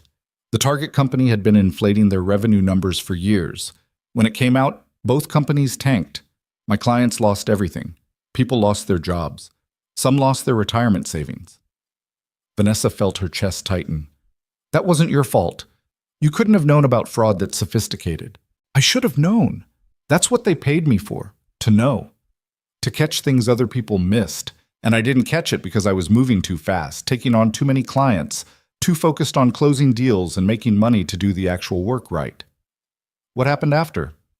Lawsuits, lots of them. Most got settled, but the damage was done. My reputation was shot. And worse than that, I'd failed people who trusted me. People who believed I'd protect them. He set down the beer and looked at her directly. That's when my wife died. 3 months after the Melbourne disaster. I was already falling apart from the guilt, and then Sarah was just gone. After that, I couldn't do it anymore. Couldn't sit in boardrooms pretending that deals and money and corporate strategy mattered when everything real in my life was destroyed. So I quit, walked away from all of it. Vanessa understood now why he'd been so resistant to helping her, why he'd tried so hard to stay away from corporate finance. I'm sorry, she said, for what happened, for making you dig all this up again. You didn't make me do anything. I chose to help you, just like I chose to help Hendricks. Ethan stood up and walked to the bay doors, looking out at the dark street. But Vanessa, you need to understand something. Kenneth Vance brought up Melbourne because he's showing you what he knows. He's telling you that if you keep fighting him, he'll dig up every mistake you've ever made, every questionable decision, every vulnerability, and he'll use it to destroy you. I know. And you're going to keep going anyway. Yes. Ethan turned to look at her. Why? What's worth risking everything you've built? Because if I stop now, if I let fear make me back down, then Vance wins. And the next company he targets, and the next one after that, they all lose because I was too scared to do the right thing. The right thing gets you killed in this industry. Maybe, but doing nothing makes me someone I don't want to be. They stood there at the quiet shop, both of them understanding that they'd crossed some kind of line they couldn't uncross. Vanessa had chosen her path. And somehow, whether he wanted to admit it or not, Ethan had chosen to walk it with her. If we're going to do this, he said finally, we need to be smarter about it. No more direct warnings to Apex targets, no more traceable contacts. We find people quietly, share information through intermediaries, stay invisible. We? You're going to get yourself killed if someone doesn't watch your back. Might as well be me. Vanessa felt something warm spreading in her chest. Thank you. Don't thank me yet. This is going to get worse before it gets better. I know. And there's a good chance we both lose everything. I know that too. Ethan grabbed his jacket from a hook on the wall. Then let's at least have dinner before we throw our lives away. There's a Thai place down the street that's better than it has any right to be. They walked out into the cold Chicago night, two people who'd both been broken by the same industry, now trying to fix something that probably couldn't be fixed. But at least they weren't doing it alone. The Thai place was called Siam Corner, wedged between a laundromat and a bodega in a neighborhood where Vanessa's Mercedes drew stares. Inside it was small and warm, with mismatched chairs and the kind of worn comfort that came from 20 years of serving the same customers. They sat in a corner booth. Ethan ordered without looking at the menu, and Vanessa followed his lead, too tired to make decisions about food. "How often do you eat here?" she asked. 3-4 times a week. The owner's daughter goes to school with mine. They do homework together sometimes. He paused. "That's how I know the pad thai is safe for white people who think they can handle spicy." Vanessa smiled despite the tension still coiled in her chest. "I can handle spicy." "Everyone says that." Then they cry into their napkins. The food came fast, steaming plates of noodles and curry that smelled incredible. Vanessa realized she hadn't eaten anything since breakfast. They ate in silence for a few minutes. Then Ethan spoke without looking up from his plate. "You're going to need to change how you operate at Sterling." "What do you mean?" "If Apex is watching you, they're looking for vulnerabilities, ways to pressure you, leverage you, force you to back down. That means your company needs to be airtight. No questionable deals, no exploitable relationships, nothing they can use against you." Vanessa set down her fork. "Sterling is clean. Every company has something. Vendors who aren't quite compliant, tax strategies that push boundaries, partnerships that look bad under scrutiny. You need to audit everything before Apex's lawyers do it for you." "That'll take months." "Then you'd better start tomorrow." Ethan finally looked at her. "This isn't a game anymore, Vanessa. You picked a fight with people who destroy companies professionally. They will dig through every filing, every contract, every decision you've made since you became CEO. And when they find something, because they will find something, they'll use it to bury you. So what do I do?" "Get ahead of it. Find your own problems before they do. Fix what you can, disclose what you can't, and prepare for the fact that they're going to attack anyway." Vanessa felt the weight of it settling on her shoulders. "This is insane. I'm fighting a war I didn't start just because I warned one person not to sign a bad contract. No, you're fighting a war because you decided that doing nothing was worse than the risk of doing something. That was a choice. Own it." The words stung because they were true. She had made a choice. Standing in that conference room with Kenneth Vance, she could have agreed to stay silent, could have taken the easy path. But she hadn't. "Tell me about your daughter," Vanessa said, changing the subject before the weight crushed her completely. Ethan's expression softened slightly. "Maya, she's 8. Smart as hell, terrible at following directions, loves science and hates math even though they're basically the same thing." "She lives with you?" "Yeah, has since Sarah died. It's just the two of us." "That must be hard." "It's everything." He pushed curry around his plate. "Being her dad is the only thing that made sense after I lost Sarah. Everything else felt hollow. The money, the deals, the corporate ladder, none of it mattered compared to making sure Maya was okay." "Is she?" "Okay, I mean." "Most days. Some days she cries because she misses her mom, and there's nothing I can do except hold her until she stops. But she's resilient. Kids are better at surviving than adults." Vanessa thought about her own childhood, about her father's constant pressure and her mother's quiet absence. "What does she think you do for work?" "I fix cars," which is true. She doesn't need to know about the corporate consulting I swore I'd never do again. He smiled slightly. "Although lately she's been asking why I'm on the phone so much. Kid's perceptive." "You should tell her the truth." "Which truth? That her dad is helping someone fight a financial war that could blow up in both their faces?" "That sounds age-appropriate." "That her dad is trying to help people. That's age-appropriate."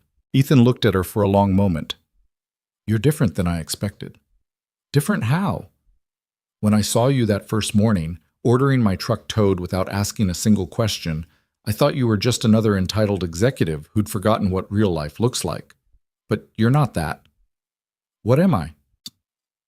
"Stubborn, idealistic, probably going to get hurt because you can't let things go." He paused. but also brave in a way most people in your position aren't. That counts for something. Vanessa felt heat rising in her face. Is that a compliment? It's an observation. Don't let it go to your head. They finished eating and walked back to where Vanessa had parked. The street was quiet, lit by sodium lamps that turned everything orange. She unlocked her car but didn't get in. Ethan, thank you. For tonight. For all of it. Don't thank me until this is over. We might both regret it. I know, but still, thank you. She drove home through empty streets, her mind already spinning through what needed to happen next.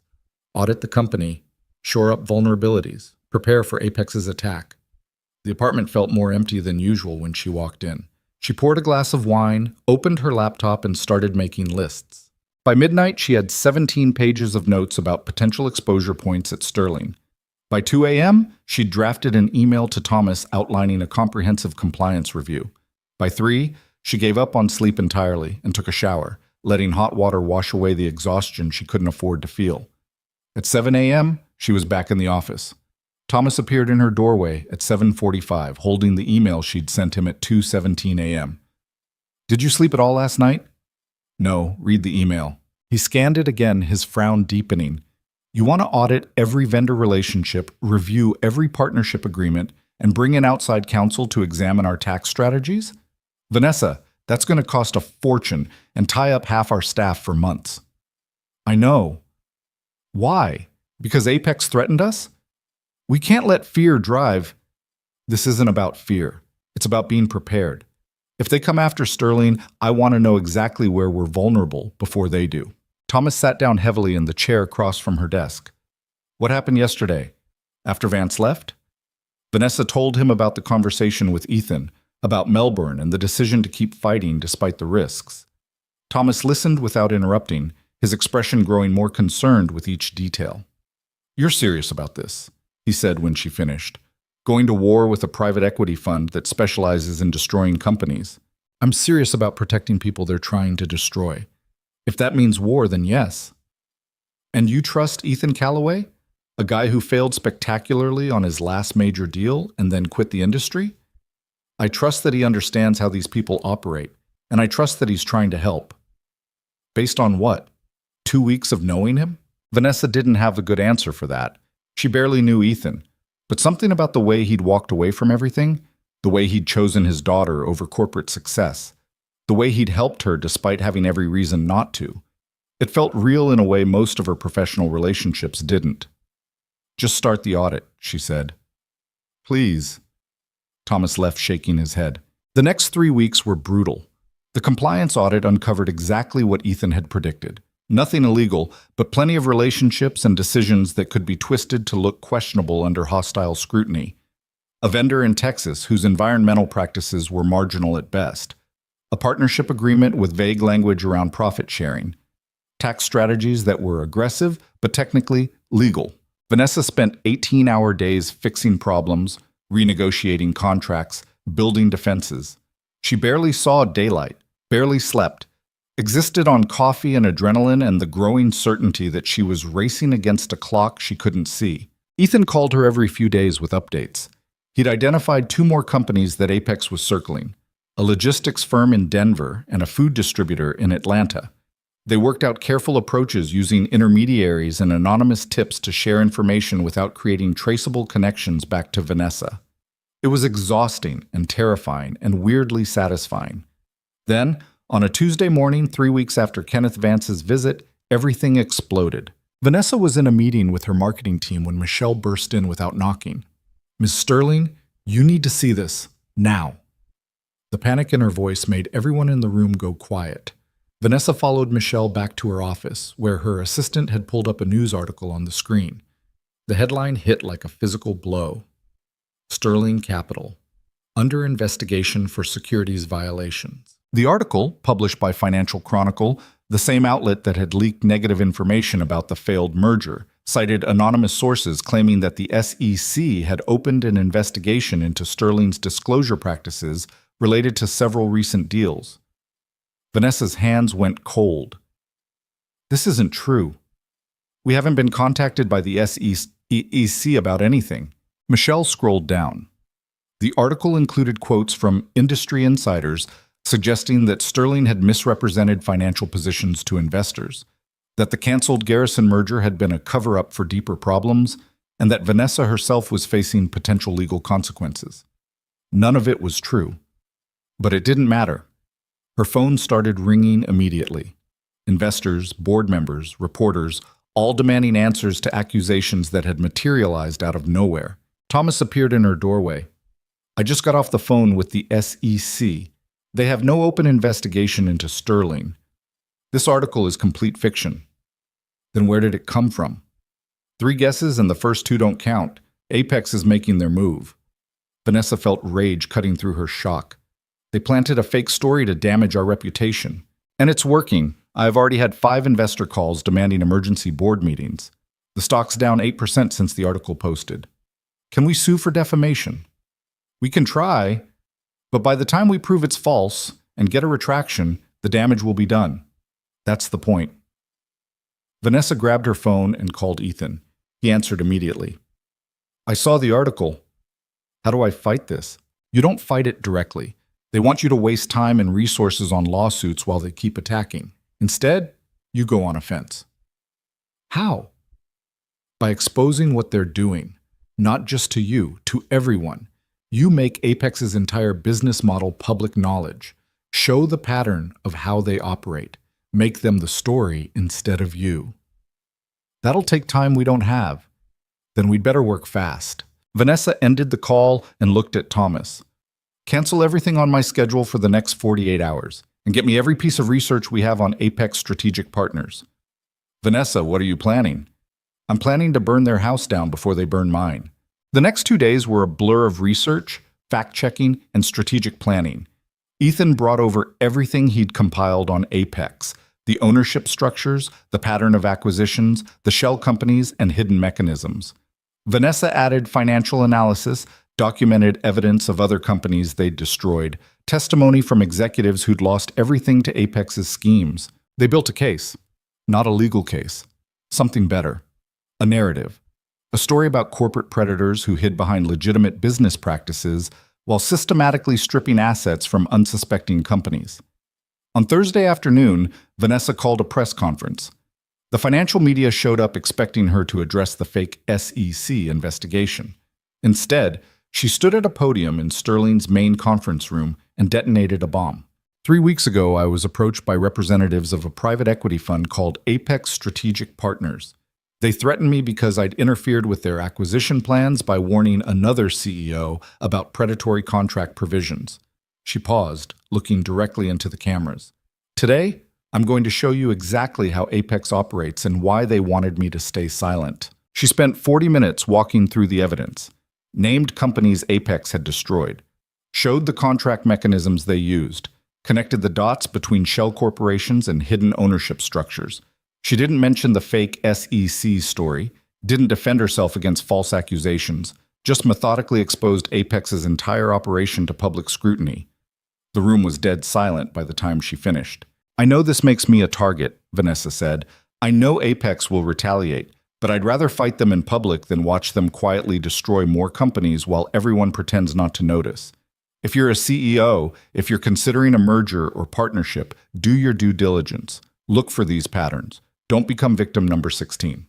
She stepped away from the podium, stepped away from BOM. The reporters erupted with questions, but Vanessa ignored them. She walked out of the conference room and went straight to her office, where Ethan was watching the press conference on her computer. "That was either brilliant or suicidal," he said. "Probably both." Vanessa collapsed into her chair. "What happens now?" "Now we find out if exposure is enough to stop them, or if we just made ourselves bigger targets." They didn't have to wait long for the answer. Within 2 hours, Apex issued a statement calling Vanessa's accusations reckless and defamatory, threatening legal action, and claiming all their business practices were fully compliant with securities law. Within 4 hours, 3 major news outlets picked up the story, sending reporters to dig into Apex's history. Within 6 hours, 2 of the companies Vanessa had named publicly confirmed her account of their experiences with Apex. Within 8 hours, the SEC announced they were opening an investigation into Apex Strategic Partners. Vanessa watched it all unfold from her office. exhausted and wired and slightly terrified by what she'd set in motion. Her father called at 9 p.m. "I saw your press conference." "And?" "And you just declared war on a fund that could destroy us. I hope you know what you're doing." "I don't, but I'm doing it anyway." Robert was quiet for a moment. "Your mother would have done the same thing. She never could let injustice slide, even when it cost her." It was the first time Vanessa could remember her father comparing her favorably to anyone, let alone her mother. "Thank you," she said quietly. "Don't thank me. Just survive this. Because if Apex takes down Sterling in retaliation, I'll never forgive you." He hung up. Vanessa sat in the dark office, looking out over the city lights, thinking about survival and forgiveness, and whether they were mutually exclusive. Her phone buzzed. A text from Ethan. "You okay?" "No, but I will be." "Maya wants to know if you like pizza. She thinks we should bring you dinner since you're probably not eating." Vanessa felt something warm cutting through the fear. "I like pizza. Good. We'll be there in 20 minutes. Vanessa stood up and walked to her office window. Somewhere out there, Kenneth Vance was probably planning his next attack. Somewhere, lawyers were drafting lawsuits. Somewhere, the machinery of corporate warfare was grinding into motion with her directly in its path. But for the next 20 minutes, she was going to eat pizza with a mechanic and his 8-year-old daughter and pretend that the world wasn't trying to crush her. 23 minutes later, Michelle called up from the lobby. "Ms. Sterling? There's a Mr. Calloway here with a young girl. They have pizza and she's very insistent about seeing you." "Send them up." Ethan and Maya arrived carrying 2 large pizza boxes and a bag of something that smelled like garlic bread. Maya was small for 8, with dark hair and braids and her father's sharp eyes. "Hi," she said, walking straight into Vanessa's office like she owned it. "Dad says you're fighting bad guys and probably forgot to eat. We brought pepperoni and mushroom because Dad said you seem like a mushroom person." Vanessa couldn't help smiling. "I am definitely a mushroom person." They spread the pizza out on Vanessa's conference table. Maya talked nonstop about her science project, something involving plants and music, while Ethan watched his daughter with an expression that was pure contentment. "So you're my dad's boss?" Maya asked between bites of pizza. "I'm not his boss. We're working together on a project." "What kind of project?" Ethan intervened. "A boring business thing. Eat your pizza." "Business isn't boring. Ms. Chen says business is how the world works, and we should all understand it so we don't get exploited." Maya looked at Vanessa seriously. "Are you exploiting my dad?" "No, definitely not." "Good. Because he's really smart, and people used to take advantage of that. He doesn't think I know, but I heard Grandma talking about it." Ethan looked mortified. "Maya, maybe we don't need to share every family conversation with—" "It's okay," Vanessa said. "Your dad is very smart, and he's helping me not get exploited by people who are very good at it." Maya nodded, satisfied. "That's what heroes do." After they finished eating, Maya wandered around Vanessa's office, examining everything: the awards on the walls, the books on the shelves, the view from the window. "This is really high up," she said, pressing her hand against the glass. "Does it scare you?" "Sometimes," Vanessa admitted. "Dad says fear is your brain trying to protect you, but sometimes it protects you from the wrong things." "Your dad's pretty wise." "I know. He doesn't think he is, but he is." Maya turned from the window. "Are you going to keep working with him?" "If he wants to keep working with me." "He does. He's been happier the last few weeks, I can tell." Ethan stood up quickly. "Okay, I think that's enough pizza and unsolicited psychological analysis for one night. Come on, Maya. Vanessa has work to do." They packed up the remaining pizza. Maya hugged Vanessa goodbye, a quick, fierce hug that surprised her. And then they were gone. Vanessa stood alone in her office, still feeling the warmth of that hug, understanding something she hadn't quite grasped before. She wasn't just fighting for Sterling anymore. She was fighting for the idea that people like Ethan and Maya could exist in a world that didn't punish decency. That doing the right thing didn't have to mean losing everything. Her phone buzzed with another investor email, another crisis demanding attention. She took a deep breath and got back to work. The next morning, Apex filed a $200 million defamation lawsuit against Vanessa personally and Sterling Capital as a company. Thomas brought her the filing at 8 a.m. They're claiming your press conference caused irreparable harm to their business reputation and their ability to operate. They want damages, a public retraction, and injunctive relief preventing you from making any further statements about them. Vanessa read through the legal filing, each page more aggressive than the last. They weren't just suing, they were trying to silence her completely. Can they win this? In court? Probably not. Truth is an absolute defense to defamation, and everything you said is verifiable. But that's not the point. The point is to drain our resources, damage our reputation, and make you so toxic that no one wants to work with Sterling. So we fight it. Vanessa, this lawsuit is going to cost millions to defend. Even if we win, it'll take years. Years of depositions, negative press, investor uncertainty. Is this really the hill you want to die on? She thought about Kenneth Vance's cold smile, about James Hendricks and the 14 other companies Apex had destroyed, about Maya saying that's what heroes do with absolute certainty. Yes, Vanessa said, this is exactly the hill. Thomas nodded slowly. Then I hope you're ready, because this is going to get ugly. He wasn't wrong. By the end of the week, 2 institutional investors had pulled their money from Sterling, citing reputational concerns. 3 major clients postponed deals pending resolution of the lawsuit. The board called an emergency meeting to discuss Vanessa's leadership. But other things happened too. A reporter from the Wall Street Journal published a deep investigation into Apex's practices that corroborated everything Vanessa had said.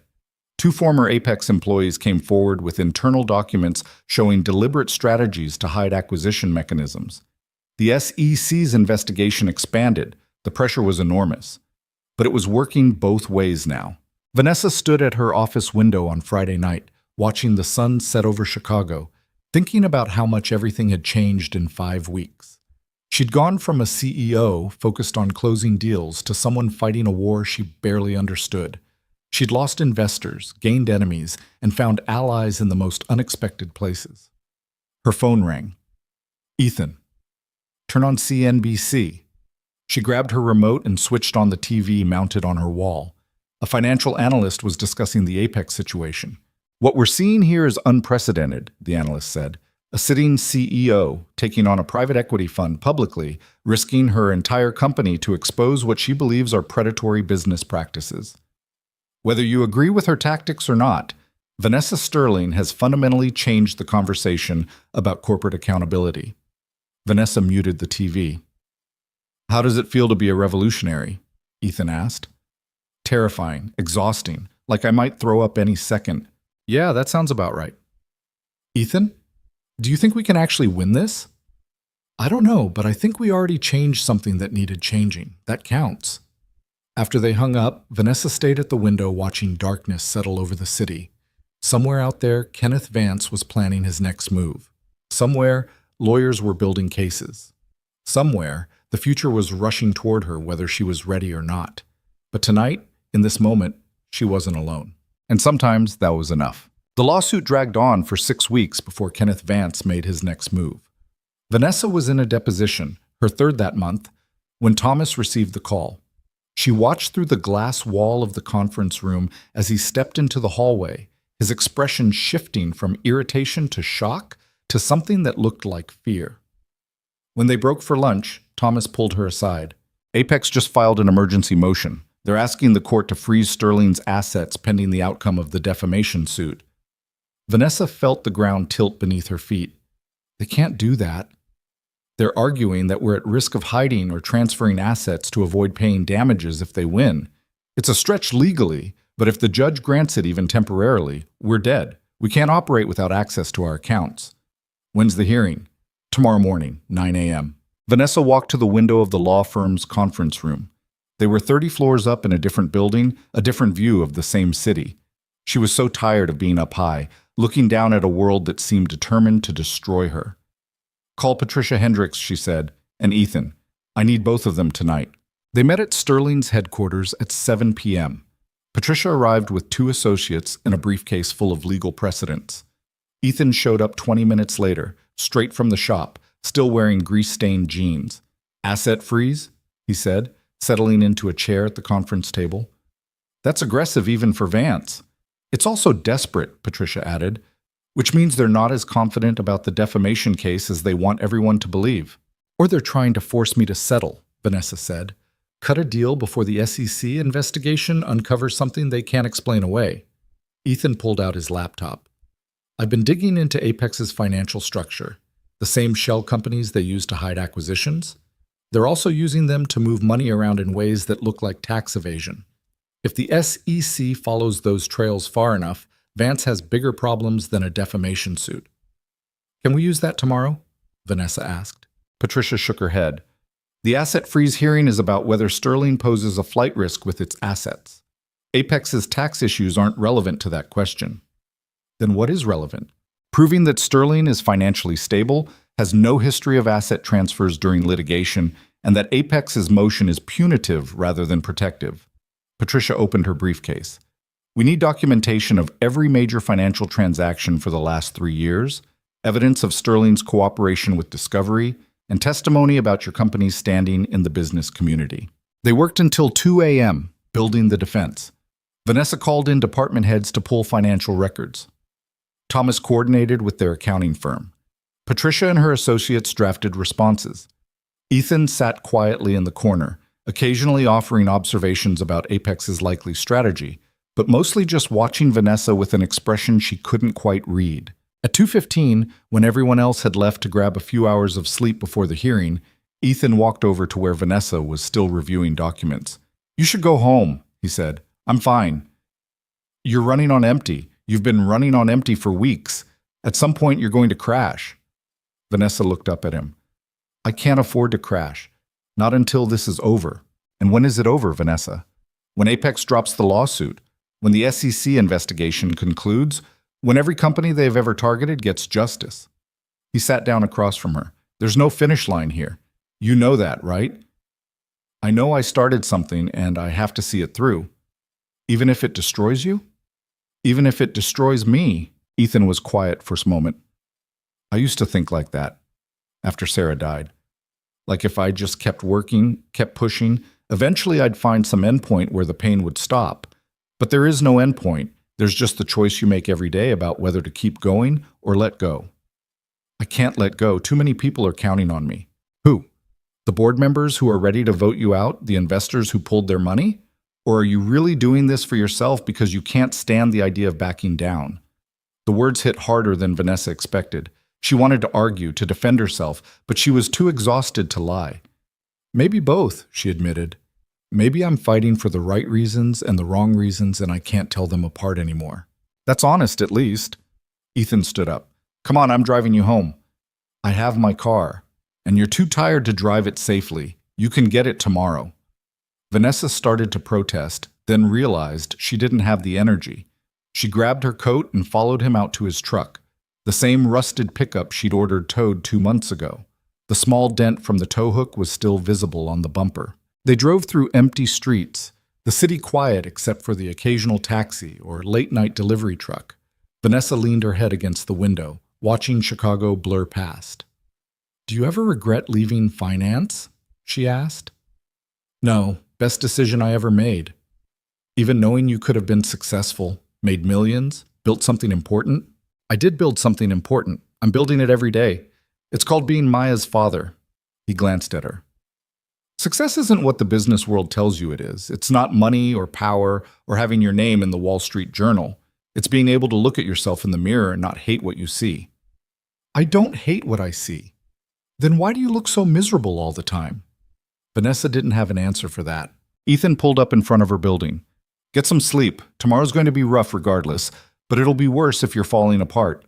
She got out of the truck, then leaned back through the open door.